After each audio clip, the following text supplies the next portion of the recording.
Hello everyone. Today we will discuss 25 MCQs which are related to Assam, and these questions are repeatedly asked in many different examinations which are conducted by Assam government. So these are really important questions. So let's start the video. First question is Shahid Divas is celebrated on. Shahid Divas কেতিয়া পালন কৰা হয়? First option is 2nd September, second option is 30th October, third option is 14th November, and fourth option is 10th December. And the correct answer is 10th December. 10 December দিনা 10 December হৈছে Shahid Divas. দ্বিতীয় প্ৰশ্নটো হৈছে which one is the second most populous city in Assam? জনসংখ্যাৰ ফালৰ পৰা অসমৰ দ্বিতীয় সৰ্বাধিক জনসংখ্যা থকা চহৰখন কি? আৰু উত্তৰটো হ'ব Silchar.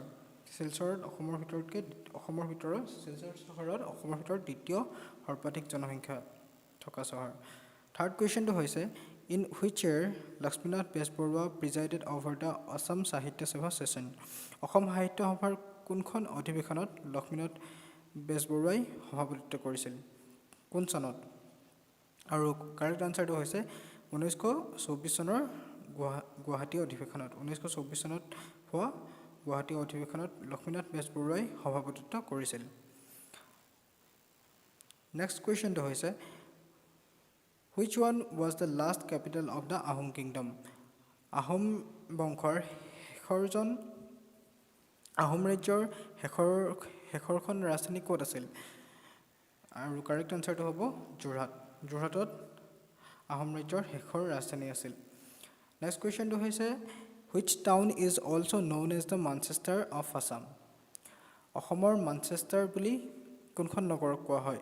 First option is Jorhat, second option is Sualkuchi, third option is Diphu, and fourth option is Digboi. আৰু ইয়াৰ শুদ্ধ উত্তৰটো হ'ব শুৱালকুছি। শুৱালকুছিক অসমৰ মানচেষ্টাৰ বুলি কোৱা হয়। নেক্সট কুৱেশ্যনটো হৈছে প্ৰাচ্য ৰচনাৱলী ৱাজ এডিটেড বাই? প্ৰাচ্যৰ ৰচনাৱলী এইখন কোনে লিখিছিল? First option is doctor Maheswar Neog, second option is doctor Birinchi Kumar Barua, third option is doctor Surya Kumar Bhuyan, and fourth option is Alexander Mackenzie. And the correct answer is doctor Maheswar Neog. Doctor Maheswar নেওগে প্ৰাচ্যৰ ৰচনাৱলী এখন সম্পাদনা কৰিছিল। নেক্সট কুৱেশ্যনটো হৈছে of the total production of muga, the golden silk in the world, Assam produces how many percent? গোটেই বিশ্বত যিটো মুগা উৎপাদন হয় তাৰ অসমে কিমান শতাংশ উৎপাদন কৰে? আৰু ইয়াৰ শুদ্ধ উত্তৰটো হ'ব 99%। 99% মুগা অসমে উৎপাদন কৰে। বিশ্বত উৎপাদন হোৱা 99% মুগাই অসমে উৎপাদন কৰে। নেক্সট কুৱেশ্যনটো হৈছে Shobha Brahma was associated with? Shobha Brahma কিহৰ লগত জড়িত আছিল? First option is theatre, second option is fine arts, third option is music, and fourth option is football. And the correct answer is fine arts. Shobha Brahma চাৰুকলা ইয়াৰ লগত জড়িত আছিল, ফাইন আৰ্টছ। নেক্সট কুৱেশ্যনটো হৈছে the first Assamese romantic poem Bonkuwori was written by? Asomiya প্ৰথমটো romantic কবিতা বনকৰি কোনে লিখিছিল? First option is Dimbeswar Neog, second option is Chandrakumar Agarwala, third option is Mahendranath Deka Phukan, and fourth option is Benudhar Rajkhowa. And the correct answer is Chandrakumar Agarwala. B number অপশ্যনটো চন্দ্ৰকুমাৰ আগৰৱালাই প্ৰথমটো romantic অসমীয়া কবিতা বনকৰি লিখিছিল। নেক্সট কুৱেশ্যনটো হৈছে in which year Bhupen Hazarika was elected the president of the Assam Sahitya সভা? অসম সাহিত্য সভাৰ কোনটো চনত অসম সাহিত্য সভাৰ সভাপতি হিচাপে ভূপেন হাজৰিকাক মনোনীত কৰা হৈছিল? আৰু এইটো হৈছে 1993। 1993 চনত ভূপেন হাজৰিকাই অসম সাহিত্য সভাৰ সভাপতিত্ব কৰিছিল। নেক্সট কুৱেশ্যনটো হৈছে name of the Mughal general who took position of the Ahom capital Garhgaon in 1662? 1662 চনত কোনজন মোগল সেনাপতিয়ে আহোম ৰাজধানী গড়গাঁও অধিকাৰ কৰিছিল? First option is Murshid Quli Khan, second option is Islam Khan, third option is Sharista Khan, and fourth option is Mir Jumla. Aru Mir Jumla correct answer to hoise Mir Jumla. Mir Jumla 1662 sonot Ahom Rajthani Gorgaon অধিকাৰ কৰিছিল Next question to hoise which king is also known by the nicknamed as Bhokaraja Ahom rajaসকলৰ কাক ভকাৰজা বুলি কোৱা হয় First option is Sutiamfa, second option is Sutamla, third option is Suramfa, and fourth option is Sunyadfa. And the correct answer is Suramfa. Suramfa, C number option is Suramfa, Bhokaraja boli koa hoy. Next question to is total number of parliamentary constituency in Assam. Assamot horbomut keita parliamentary constituency ase, keita lokসভাৰ সমষ্টি আছে ইয়াত উত্তৰটো হ'ব 14টা আৰু ৰাজ্যসভাৰ সাংসদ যেটো seat আছে 7টা টোটাল সদস্য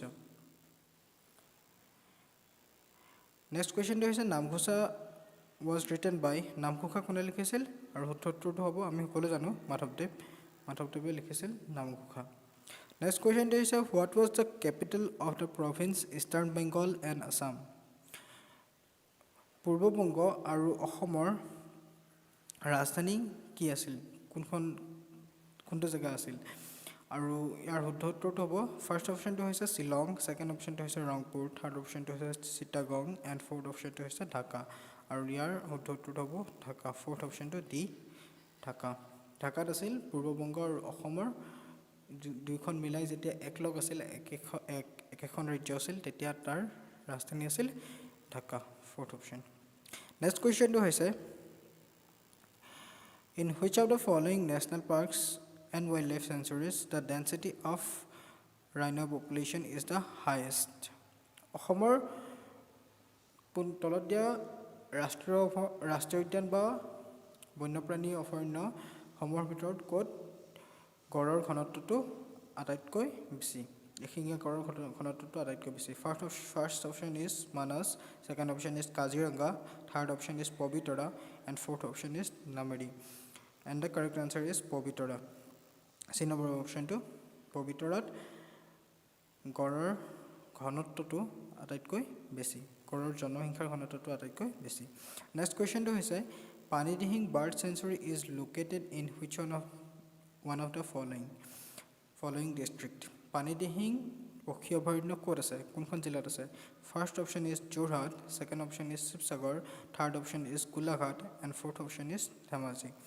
and the correct answer is Sivasagar আছে পানীদিহিং পক্ষী অভয়াৰণ্য নেক্সট কুৱেশ্যন হৈছে হালধীয়া চৰাই বাওধান খাই won the National Film Award for the best feature film in the year হালধীয়া চৰাই বাওধান খাই এই সিনেমাখনে কেতিয়া ৰাষ্ট্ৰীয় ভিত্তিত শ্ৰেষ্ঠ চলচ্চিত্ৰ হিচাপে পুৰস্কাৰ পাইছিল কোন বছৰত পাইছিল হালধীয়া চৰাই বাওধান খাই ইখন উপন্যাস একে নামত উপন্যাসখন লিখিছিলে হুবেন বৰগোহাঁই আৰু এই সিনেমাখন পৰিচালনা কৰিছিল জাহ্নু বৰুৱাই আৰু ফাৰ্স্ট অপচনটো হৈছে 1985 সেকেন্ড অপচনটো হৈছে 1988 থাৰ্ড অপচনটো হৈছে 1990 and fourth option is 1991 and the correct answer is 1988 b number answer to 1988 ত জাহ্নু বৰুৱাৰ দ্বাৰা পৰিচালিত এইখন সিনেমা হালধীয়া চৰাই বাওধান খাই ৰাষ্ট্ৰীয় শ্ৰেষ্ঠ চলচ্চিত্ৰ হিচাপে পুৰস্কাৰ পাইছিল নেক্সট কুৱেশ্যন হৈছে how much percent of the Indian landmass is covered by the state of Assam ভাৰতবৰ্ষৰ মুঠ মাটিকাৰীৰ অসমত কিমান শতাংশ আছে first option is 3.39 second option is 2.39 third option is 4.39 and fourth option is 2.93 আৰু কাৰেক্ট আনসাৰটো হৈছে B option B is 2.39% next কুৱেশ্যনটো হৈছে when the uprising of Patharughat took place পথৰুঘাটৰ বিদ্ৰোহ কেতিয়া হৈছিল first option is 1857 second option is 1864 third option is 1889 and fourth option is 1894 and the correct answer is 1894 1894 পথৰুঘাটৰ বিদ্ৰোহ হৈছিল কৃষক বিদ্ৰোহ হৈছিল Next question হৈছে that terracotta industry is located in terracotta উদ্যোগটো ক'ত আছে first option is Dhuburi second option is Karimganj third option is Goalpara and fourth option is Dhemaji and the correct answer is terracotta industry Dhuburi আছে আৰু ধুবুৰীৰ সাংসদ কোন ধুবুৰীৰ পৰা নিৰ্বাচিত হোৱা এমপি জন হৈছে AIUDF ৰ chief Badruddin Ajmal. Next question is the Assam Diwas is celebrated on Assam Diwas ketia palan kora hoy First option is 5th March second option is 12th August third option is 23rd October and fourth option is 2nd December and the correct answer is 2nd December option D 2nd December is the correct answer Assam Diwas etu Sukafa Diwas boli koa hoy Sukafa Diwas